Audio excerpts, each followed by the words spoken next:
অনুভূতি ভালো, যে আগে স্বপ্ন উড়াইতাম। এই তো 35 বছর পরে, 10-12 বছর পরে তার ঘুড়ির ওই রকম তেমন একটাই ছিল না। হ্যাঁ, আগে রেগুলার সবাই উড়াইতো, কিন্তু এখন তো ঢাকা শহরে ঘুড়ি দেখাই যায় না। আর ভালো, এখন আসলে কি ভালো ছেলেবেলা এখন ঘুড়ি উড়ায় না, বুঝতে পারছেন? সব মোবাইলের নিয়ে আসছে এই জায়গায়, মানে এটা সাধারণত দেখা। হ্যাঁ, এভাবে তো সবসময়ই হয়, পুরান ঢাকায় তো প্রতিদিনই তো এটা আপনার প্রতিবারই ঈদের পরে ঘুড়ি উৎসব হয়। এটা যেহেতু যে সজীব আসিফ মাহমুদ সাহেব উনি এটা উদ্বোধন করে শুনছি, সেজন্য আসছি যে মোটামুটি একটু কোঅপারেট করা দরকার। ভালো লাগছে, খুব ভালো লাগছে। এরকম উৎসব আগে কখনো দেখিনি, এবার প্রথম দেখলাম, ভালো লাগছে। ঘুড়িতে এর আগেও কখনো উড়ানো হয়নি, এই অনুষ্ঠানের কারণেই আজকে ঘুড়িটা উড়ানো হলো। এর আগে শুনেছি বাবারা আগে ছোটবেলায় ঘুড়ি উড়াতো এরকম, আজকে প্রথমবারের মতো উড়ি, খুবই ভালো লাগছে প্রথমবারের মতো ঘুড়ি উড়িয়ে।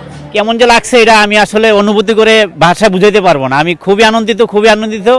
আর আসলে আমি নিজে তো আনন্দিতই, প্লাস আমি এখানে যারা আছে আমি নিজে ঘুরে এদেরকে আনন্দ দিতে পারছি, এটা আমি আরো খুশি, আরো ভালো লাগছে আমার কাছে। আসলে বাঙালি সংস্কৃতি থেকে ঘুড়ি উড়ানটা মূলত হারিয়ে যাচ্ছে। আমরা যতটুকু দেখি গত 30 বছরে 35 বছর যদি আমি করি, সেই ক্ষেত্রে আসলে আমরা এখন আর অ্যাভেলেবল কোথাও দেখছি না। তবে আজকে যে উৎসবটা করছে, যে আমাদের সজীব ভুঁইয়া সাহেব, যিনি যে এনসিপির মুখপাত্র, উনি যে এই উৎসবটা করছে, আমি চাই যে প্রত্যেকটা দল, প্রত্যেকটা সংগঠন এইভাবে ঘুড়ি উৎসবের জন্য আয়োজন করুক। হ্যাঁ, আসলে ঢাকাতে তো আসলে ওরকম মাঠ নাই যে ঘুড়ি উড়াবে, ছেলেমেয়েরা আসবে দেখবে।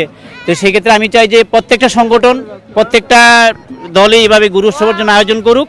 এটা আসলে ঐতিহ্যটা আমাদের মাঝে আবার ফিরে আসবে, আমি চাই এটা ফিরে আসুক। প্রথমবার এইভাবে দেখছি, আমি অনেক বেশি খুশি হয়েছি, আর খুব সুন্দর লাগতেছে আকাশে এগুলো। তো আপনি কি ঘুড়ি উড়িয়েছেন কিনা? না, আমি উড়াইনি, আমার ভয় লাগে ঘুড়ি উড়াইতে। হ্যাঁ, এই যে উদ্যোগটা কেমন লেগেছে আপনার? অনেক ভালো লাগছে। আমি আজকে বাবা মার সাথে এখানে ঘুরতে আসছি, তো আসার পর দেখলাম যে এখানে ঘুড়ি উড়াচ্ছে, তো অনেক ভালো লাগছে দেখার পর।